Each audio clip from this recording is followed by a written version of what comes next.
వైఎస్ఆర్ లా నేస్తం పథకం నిధులు సీఎం జగన్ తాడేపల్లి క్యాంప్ ఆఫీసులో బటన్ నొక్కి విడుదల చేశారు. లా నేస్తం పథకం కింద రాష్ట్ర వ్యాప్తంగా అర్హులైన 2,677 మంది యువ న్యాయవాదుల అకౌంట్స్లో నెలకు 5,000 స్టేఫండ్ చొప్పున 2023-24 సంవత్సరానికి మొదటి విడత వైఎస్ఆర్ లా నేస్తం ఆర్థిక ప్రోత్సాహకం అందించారు.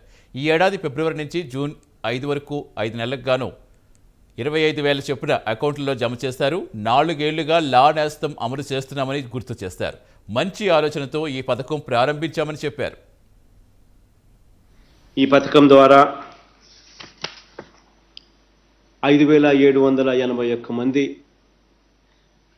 జూనియర్ లాయర్లకు మంచి జరిగిస్తూ గత సంవత్సరం 2019 నవంబర్లో స్టార్ట్ చేసిన ఈ కార్యక్రమం ఈ 4 సంవత్సరాలలో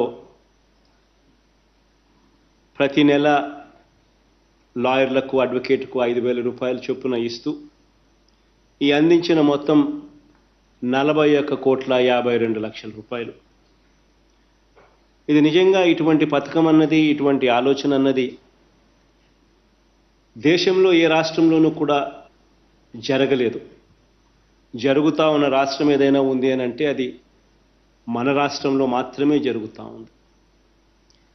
ఇది ఒకటే కాకుండా అడ్వకేట్లకు అన్ని రకాలుగా మంచి జరగాలి అనే ఉద్దేశంతో 100 కోట్ల రూపాయలతో అడ్వకేట్ జనరల్ ఆధ్వర్యంలో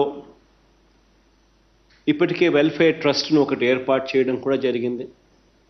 ఆ వెల్ఫేర్ ట్రస్ట్ నుంచి న్యాయవాదుల అవసరాలకు, అది మెడిక్లెయిమ్లు కావచ్చు, వారికి ఇస్తా ఉన్న వారి